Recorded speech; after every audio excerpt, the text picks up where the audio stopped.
ကောင်းတဲ့လူလားသူများဝေပါမခိုင်းနဲ့သူများဝေပါနာမှန်ညမမှာသူလည်းကိုယ့်အကြောင်းတကယ်သိတာမဟုတ်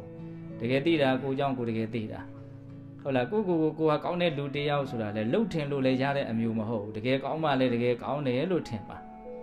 ါဟုတ်တယ်မဟုတ်လားမြင့်တဲ့လူဆိုတာဘလို့လူတော့တတ်နိုင်တဲ့များမကောင်းတာရှောင်နိုင်တဲ့လူတတ်နိုင်တဲ့များကောင်းတာကိုဆောင်ရွက်နိုင်တဲ့လူဒီဟာလေးကိုဘုန်းကြီးတို့ကအခြေခံကြကောက်ချက်ကလေးဆွဲနိုင်ရမယ်နော်အဲ့လိုလူမျိုးကိုမြတ်စွာဘုရားချီးမွမ်းတယ်မြတ်စွာဘုရားဆိုတာကတော့ချီးမွမ်းပြီဆိုရင်ဒါချီးမွမ်းတဲ့လို့ချီးမွမ်းတိုင်းလို့ချီးမွမ်းတာပေါ့လူလောကရဲ့ချီးမွမ်းခြင်းဆိုတာကတော့ဘာမှပြောလောက်တဲ့အရာတွေမဟုတ်ပါဘူးလူလောကဆိုတာကတော့ကဲ့ရဲ့တဲ့အရာကိုလည်းချီးမွမ်းရင်ချီးမွမ်းနေတာချီးမွမ်းတဲ့အရာကိုလည်းကဲ့ရဲ့ခြင်းကဲ့ရဲ့နေတာတခါတလေဆိုရင်ပိုးတောင်းမှကပေါက်တီကပေါက်ချာဆန်နေတယ်စိတ်ထဲကချီးမွမ်းစရာလို့ထင်မှလျက်ကဲနဲ့ကဲ့ရတာရှိတယ်လို့ဟုတ်လားကဲ့ရတရားလို့ထင်မှလျက်ကဲနဲ့ချီးမွမ်းနေတာရှိတယ်စိတ်ထဲကချီးမွမ်းလို့စိတ်မရှိပါဘဲနဲ့လုတ်ပြီးတော့ချီးမွမ်းနေတဲ့အပိုင်းတွေကမရှိဘူးလားသူကဘာမှကိုတရသေးပြောလို့မရတော့လောကရဲ့ချီးမွမ်းခြင်းခံရလို့ဘုန်းကြီးတို့ကသိပြီးတော့ကိုအထင်မရောက်သင့်ဘူးဆိုတာလေးကိုပြောချင်တာပါလောကရဲ့ကဲ့ရဲ့ခြင်းကိုခံရလို့လည်းဘုန်းကြီးတို့သိပြီးတော့အားငယ်သင့်တယ်လို့မထင်သင့်ဘူးလို့ပြောတာတချို့ကိစ္စကဲ့ရဲ့တဲ့လို့ကဲ့ရဲ့တာဆိုရင်တော့ပြင်ရမှာပေါ့နော်တချို့ကိစ္စကဲ့ရဲ့တဲ့လို့ကဲ့ရဲ့တာမဟုတ်သူကဲ့ရဲ့ခြင်းလို့ကိုကဲ့ရဲ့နေတာမုန်းလို့ကဲ့ရဲ့နေတာရှိတယ်တချို့ကကိုယ်ချီးမွမ်းတဲ့တယ်လို့သိတယ်တော်တယ်လို့သိပါလဲနဲ့ကိုကြမ်းဖန်ပြီးတော့ကဲ့ရဲ့နေတာမျိုးလည်းရှိတယ်အခုကလောကရဲ့ကဲ့ရဲ့ခြင်းချီးမွမ်းခြင်းကိုပြောနေတာမဟုတ်ဘူးမြတ်စွာဘုရားရဲ့ကဲ့ရဲ့ခြင်းချီးမွမ်းခြင်းကိုပြောတာတော့ချီးမွမ်းခြင်းကိုပြောရင်ကဲ့ရဲ့ခြင်းမှာဘုန်းကြီးတို့ကတခါတည်းတွဲပြီးတော့နားလည်ပြီးသားဖြစ်ရမှာမြတ်စွာဘုရားအကုသိုလ်ကိုပေးနိုင်ရင်ချီးမွမ်းတယ်ကုသိုလ်ကိုဖြစ်ပွားအောင်လုပ်နိုင်ရင်ချီးမွမ်းတယ်အဲ့လိုဆိုရင်အပြန်လာအဖြစ်ဘုန်းကြီးတို့ဘယ်လိုနားလည်ရမှာတော့အကုသိုလ်မပေးနိုင်ဘူးဆိုရင်မြတ်စွာဘုရားကဲ့ရဲ့လိမ့်မယ်ကုသိုလ်ဖြစ်အောင်မလုပ်နိုင်ဘူးဆိုရင်မြတ်စွာဘုရားကဲ့ရဲ့လိမ့်မယ်ဒီသဘောကိုပြောတာဒါကြောင့်ဟိုတုန်းကဘုဇဘုတ်လေဘုတ်ဆုံးဆိုပြီးတော့နာမည်ကြီးတဲ့ဆရာတော်ဥပုပ်ညောင်းကန်ဆရာတော်လေဟုတ်လားသူကဘာပြောတာတော့ဘသူကဲ့ရဲ့ဖះမကဲ့ရဲ့အောင်နေတဲ့ဒါသူရဲ့အဆုံးပါနော်ဒီဒေသနာတွေကိုသူအထောက်ထားပြုမှာပေါ့နော်ဘသူကဲ့ရဲ့ဖះမကဲ့ရဲ့အောင်နေတဲ့ဟုတ်လားဒါကြောင့်ဒီချီးမွမ်းခြင်းနှစ်မျိုးကိုဘုန်းကြီးတို့အများကြီးစဉ်းစားရမယ်နော်ဘုရားမှာကိုယ်တိုင်လည်းပဲကိုချီးမွမ်းလိုက်တဲ့လူတယောက်လို့မြင်မယ်ဆိုရင်အလွန်အားရှိမှာပဲတော့သူများကမြင်ဖို့ထက်ကိုအမှန်တိုင်းမြင်ဖို့ကပို့ပြီးတော့အရေးကြီးတယ်လို့ဘုန်းကြီးထင်တယ်ဟိုကလူကောင်းတယောက်လားမကောင်းတဲ့လူလားသူများဝေပါမခိုင်းနဲ့သူများဝေပါနာမှန်ညမမှာသူလည်းကိုယ့်အကြောင်းတကယ်သိတာမဟုတ်တကယ်သိတာကိုယ့်အကြောင်းကိုတကယ်သိတာဟုတ်လားကိုကကောင်းတဲ့လူတယောက်ဆိုတာလေလှုပ်ထင်လို့လည်းရတဲ့အမျိုးမဟုတ်တကယ်ကောင်းမှလည်းတကယ်ကောင်းတယ်လို့ထင်ပါဟုတ်တယ်မဟုတ်လာ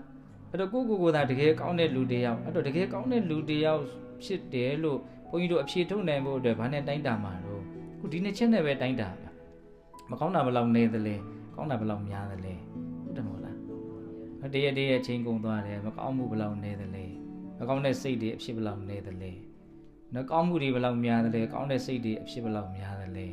ဒါနဲ့ဘုန်းကြီးတို့တွေကကိုချီးမွမ်းတိုက်တဲ့လူဟုတ်သလားမဟုတ်ဘူးလားဆိုတာကိုအဖြေထုတ်လို့မရဘူးလားရတယ်တကယ်လို့သာကိုဟာမကောင်းတာတွေနေတယ်ကောင်းတာတွေများတယ်ဆိုရင်အလိုလျောက်ဒီစိတ်ဟာကျင့်တတ်မှုနှစ်သက်မှုနဲ့ချမ်းသာနေမှာပဲဘာမှမဟုတ်တာလုပ်တဲ့လူမဟုတ်ဘူးငါဘဝဘာမှကဲ့ရဲ့စရာမရှိဘာမှအားငယ်စရာလည်းမရှိကိုတယောက်တည်းဘာဖြစ်နေတော့အားရှိနေတယ်ဟုတ်လားဘာလို့အားရှိနေတာဆိုတော့အလွန်ကောင်းတဲ့စိတ်တည်းဟူသောအပေါင်းဖော်ကိုရလို့ကိုအားရှိနေတာဟုတ်လားအားငယ်တယ်ဆိုတာအဲ့ဒီကောင်းတဲ့စိတ်ရဲ့အပေါင်းဖော်နဲလို့ဟိုလူအားကိုမှလို့ဒီလူအားကိုမှလို့နော်ကိုကောင်းတယ်ဆိုတဲ့လူတယောက်အတွက်လူတယောက်ဖြစ်တယ်လို့ခံစားဖို့အတွက်သူများရဲ့ထောက်ခံချက်တွေဘုန်းကြီးတို့လိုနေတာအဲ့ဒါစဉ်းစားကြရကောင်းနော်သူများကောင်းတယ်လို့ပြောမှကိုကောင်းတယ်လို့ခံစားရမှာလားသူများဆိုးတယ်လို့ပြောရင်နော်ကိုနော်ဆိုးတယ်လို့နော်ခံစားသွားရမှာလားသူတို့သူကောင်းတယ်ပြောဆိုးတယ်ပြောကိုကောင်းတာဆိုတာကိုသိပြီးသားပဲကိုသာတကယ်ကောင်းတယ်ဆိုရင်ဆိုးတယ်ပြောလို့လည်းပဲအရင်ကြီးစိတ်ထိခိုက်မှာမဟုတ်ဘူးဟုတ်လားကောင်းတယ်ပြောလဲမင်းကောင်းတယ်ပြောလို့ငါကောင်းတာမဟုတ်ဘူးငါပင်ကိုကစားကောင်းပြီးသားပဲဆိုတော့ကိုကဒီချီးမွမ်းတာကြောင့်တုံ့လှုပ်တဲ့အပိုင်းလဲနေတော့မှာပေါ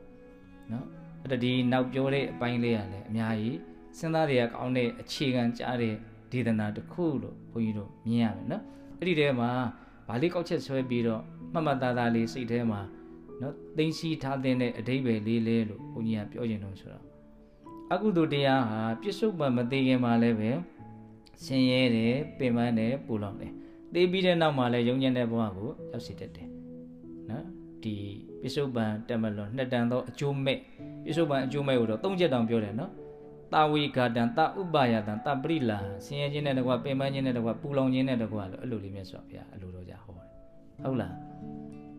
ကုသိုလ်တရားရဲ့သဘောတဘာဝကိုကြတော့ဘယ်လိုပြောတော့ပြစ္ဆုတ်ပံမှာချမ်းသာခြင်းနဲ့တကွတတ်တာခြင်းနဲ့တကွငြိမ်းအေးခြင်းနဲ့တကွဒီလိုဟာချမ်းချမ်းသာသာနေရတယ်တမလွန်မှာလည်းကောင်းမွန်တဲ့ဘဝကိုရရှိလိမ့်မယ်ကုသိုလ်တရားနဲ့ပတ်သက်ပြီးတော့သူ့ရဲ့စွမ်းရည်တတ္တိကိုအဲ့လိုဘုန်းကြီးတို့ကတခါတည်းတွက်ဖက်ပြီးတော့မြင်ရမယ်ဒီနေရာမှာကုသိုလ်အကုသိုလ်လို့ပြောလိုက်လို့ရှိရင်လည်းပဲ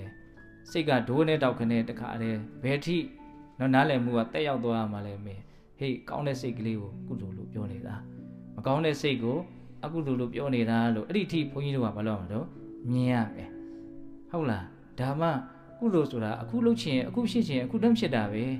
ဘာမှအချိန်ယူနေတယ်ပြင်ဆင်နေတယ်မလိုဘူးလေးနေတဲ့ကုသိုလ်တွေပြင်ဆင်နေတယ်မလိုဘူးအခုတရားထုတ်တဲ့ခါမှာသတိထားတဲ့လေ့ကျင့်လေးလေ့ကျင့်ကြတယ်အခုသတိထားရင်အခုကုသိုလ်ဖြစ်တာပဲလေဖြစ်တဲ့ကုသိုလ်မှသမန်ငါရှံကနော်ပဝတ္တန္တကုသိုလ်တော်မဟုတ်ဘူးမြတ်စွာဘုရားကသတိပဋ္ဌာန်တရား၄ပါးဟာဘာညင်နွမ်းမှုမှဘာအကုသိုလ်မှမရောရှက်တဲ့တတ်ကုသိုလ်အစုအဝေးပဲလို့မြတ်စွာဘုရားအဲ့လိုဟောတာဟုတ်လားဒါကြောင့်ဘုန်းကြီးတို့ကုသိုလ်လို့ပြောလိုက်ရင်အလွန်မွန်မြတ်တဲ့စိတ်ကလေးတွေကိုပြောနေတာလို့လက်တွေ့ကြကြနားလည်ပြီးသားဖြစ်ရမယ်ဟုတ်လားအဲ့ဒီကောင်းတဲ့စိတ်ကလေးတွေထားနိုင်ရအခုလည်းပဲချမ်းသာတယ်တတ်တာတယ်ငြိမ်းအေးတယ်ပြီးရင်လည်းပဲအနာဂတ်မှာဘာမှဆင်းရဲတဲ့ပူလောင်တဲ့ဘဝတွေကိုရောက်เสียအကြောင်းမရှိဘူးကောင်းတဲ့ဘဝပဲရောက်စေလိမ့်မယ်ဒါလေးကိုလည်းပဲတစ်ပြိုင်တည်းထည့်နားလည်ကြရမယ်